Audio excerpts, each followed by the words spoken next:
ஆன்மீகம் ஆனந்தம் சேனலுக்கு உங்களை அன்போடு வரவேற்கிறேன். ஆதிசங்கரர் அருளிய சௌந்தரிய லகரியில் 73வது ஸ்லோகத்தையும் அதற்குரிய மகிமையையும் இந்த பதிவில் நாம் பார்க்கலாம். க்ஷீர சம்ருத்தி அடைவதற்கு இந்த ஸ்லோகத்தை துதிக்க வேண்டும். அதாவது தாயிடமும் பசுவிடமும் பால் வளம் பெருகுவதற்கு இந்த ஸ்லோகத்தை துதித்து வழிபட வேண்டும். ஸ்ரீ குருப்யோ நமஹ. அமோதே வக்ஷோஜௌ अमृतरसमानिक्यकुतुपौ न सन्देहस्पन्दो नगपतिपताके मनसि नः पिबन्तौ तौ यस्मात् अविदितवधूसङ्गरसिकौ कुमारावद्यापि द्विरदवदनक्रौञ्चदलनौ. இந்த ஸ்லோகத்திற்குரிய தமிழ் விளக்கத்தை பார்க்கலாம். தேவியின் இரு ஸ்தனங்களும் மோட்சத்திற்கு காரணமான அமுதம் நிரம்பிய மாணிக்க கலசங்கள் போன்று உள்ளன. இந்த ஸ்தனங்களின் அமுதை பருகும் விநாயக பெருமானும் குமார கடவுளும் சை ச வம் என்னும் நிலையிலேயே எப்போதும் உள்ளனர். இளமை மாறாதிருக்க தேவர்கள் அமுது உண்டனர்.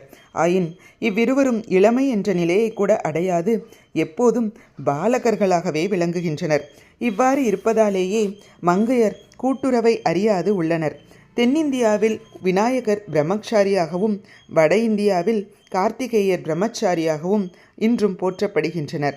இங்கே பகவத்பாதர் இருவரையும் குழந்தைகளாகவே காண்பிக்கிறார்.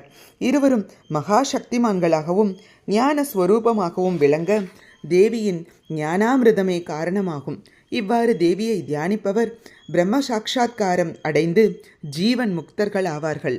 சுருக்கமாக சொல்ல வேண்டுமென்றால், அம்மா, உன்னுடைய மார்பில் இருப்பது பால் நிறைந்த ஸ்தனங்கள் அல்ல, அவை அமிர்தம் நிரம்பிய மாணிக்க குடுவைகள் என்பதில் லவலேச்சமும் சந்தேகமில்லை.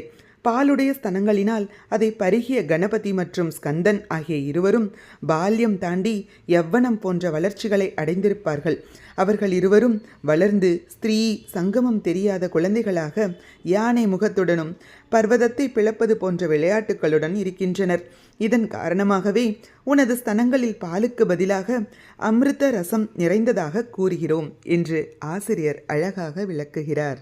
க்ஷீர சம்ருத்தி அடைவதற்கு, அதாவது தாயிடம் பால் நன்றாக சுரப்பதற்கும் பசுவிடம் பால்வளம் நன்றாக பெருகுவதற்கும் இந்த ஸ்லோகத்தை துதித்து அம்பாளுக்கு நைவேத்தியமாக தேன் பால் ஆகியவற்றை படைத்து வழிபட வேண்டும். ஓம் ஸ்ரீ மாத்ரே நமஹ. ஹரிஹி ஓம். ஸ்ரீ குருப்யோ நமஹ. ஹரிஹி ஓம். இது போன்ற ஸ்லோகங்களுக்கும் ஆன்மீக விஷயங்களுக்கும் மறக்காம நம்ம சேனலை சப்ஸ்கிரைப் பண்ணிக்கோங்க. நல்லதே நடக்கட்டும், நன்மையை பிறக்கட்டும். நன்றி, வணக்கம்.